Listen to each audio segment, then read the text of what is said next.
Law 13. When asking for help, appeal to people's self-interest, never to their mercy or gratitude. Judgment. If you need to turn to an ally for help, do not bother to remind him of your past assistance and good deeds. He will find a way to ignore you. Instead, uncover something in your request or in your alliance with him that will benefit him and emphasize it out of all proportion.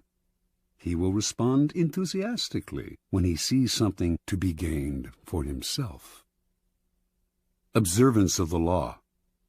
In 433 BC, just before the Peloponnesian War, the island of Corcyra, later called Corfu, and the Greek city-state of Corinth stood on the brink of conflict. Both sides sent ambassadors to Athens to try to win over the Athenians to their side. The stakes were high, since whoever had Athens on his side was sure to win, and whoever won the war would certainly give the defeated side no mercy. Corcyra spoke first. Its ambassador began by admitting that the island had never helped Athens before, and in fact had allied itself with Athens' enemies. There were no ties of friendship or gratitude between Corcyra and Athens. Yes, the ambassador admitted, he had come to Athens now out of fear and concern for Corcyra's safety. The only thing he could offer was an alliance of mutual interests. Corcyra had a navy only surpassed in size and strength by Athens' own. An alliance between the two states would create a formidable force, one that could intimidate the rival state of Sparta. That, unfortunately, was all Corcyra had to offer. The representative from Corinth then gave a brilliant, passionate speech in sharp contrast to the dry, colorless approach of the Corcyran. He talked of everything Corinth had done for Athens in the past. He asked how it would look to Athens' other allies if the city put in agreement with a former enemy over one with a present friend, one that had served Athens' interest loyally. Perhaps those allies would break their agreements with Athens if they saw that their loyalty was not valued. He referred to Hellenic law and the need to repay Corinth for all its good deeds. He finally went on to list the many services Corinth had performed for Athens and the importance of showing gratitude to one's friends.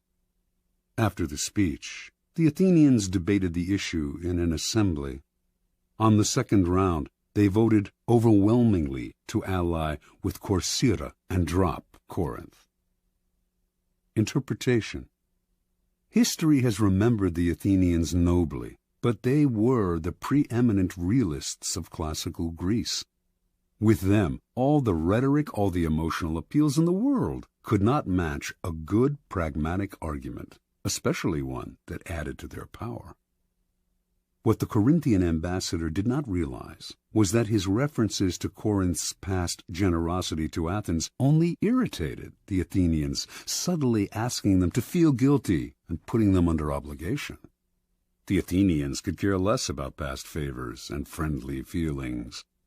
At the same time, they knew that if their other allies thought them ungrateful for abandoning Corinth, these city-states would still be unlikely to break their ties to Athens, the preeminent power in Greece.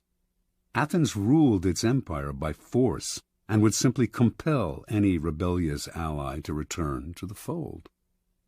When people choose between talk about the past and talk about the future, a pragmatic person will always opt for the future and forget the past.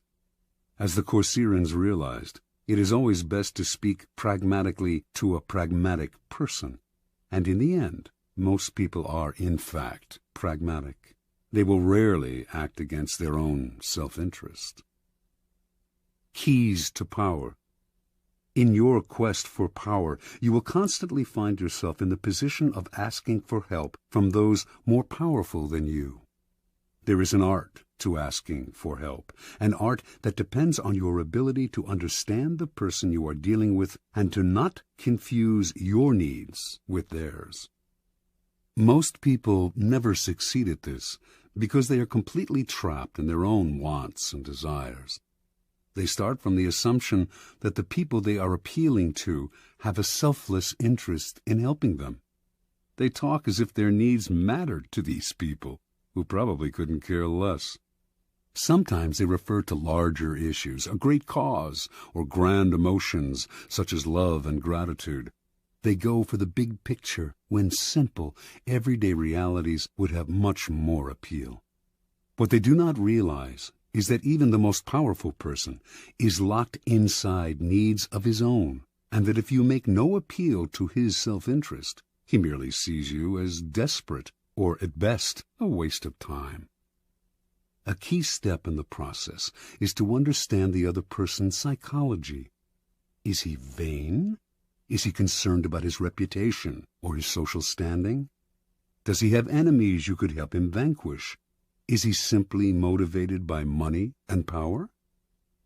When the Mongols invaded China in the 12th century, they threatened to obliterate a culture that had thrived for over 2,000 years. Their leader, Genghis Khan, saw nothing in China but a country that lacked pasturing for his horses, and he decided to destroy the place, leveling all its cities, for it would be better to exterminate the Chinese and let the grass grow. It was not a soldier, a general, or a king who saved the Chinese from devastation, but a man named Yelu Chucai. A foreigner himself, Chucai had come to appreciate the superiority of Chinese culture. He managed to make himself a trusted advisor to Genghis Khan, and persuaded him that he would reap riches out of the place if instead of destroying it, he simply taxed everyone who lived there. Khan saw the wisdom in this, and did as Chucai advised. When Khan took the city of Kaifeng after a long siege and decided to massacre its inhabitants, as he had in other cities that had resisted him, Chucai told him that the finest craftsmen and engineers in China had fled to Kaifeng, and it would be better to put them to use. Kaifeng was spared. Never before had Genghis Khan shown such mercy, but then it really wasn't mercy that saved Kaifeng. Chucai knew Khan well. He was a barbaric peasant who cared nothing for culture, or indeed for anything other than warfare and practical results. Chucai chose to appeal to the only emotion that would work on such a man: greed.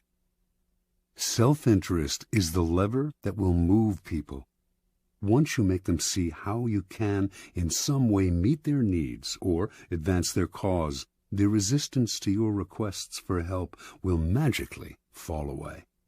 At each step on the way to acquiring power, you must train yourself to think your way inside the other person's mind, to see their needs and interests, to get rid of the screen of your own feelings that obscure the truth.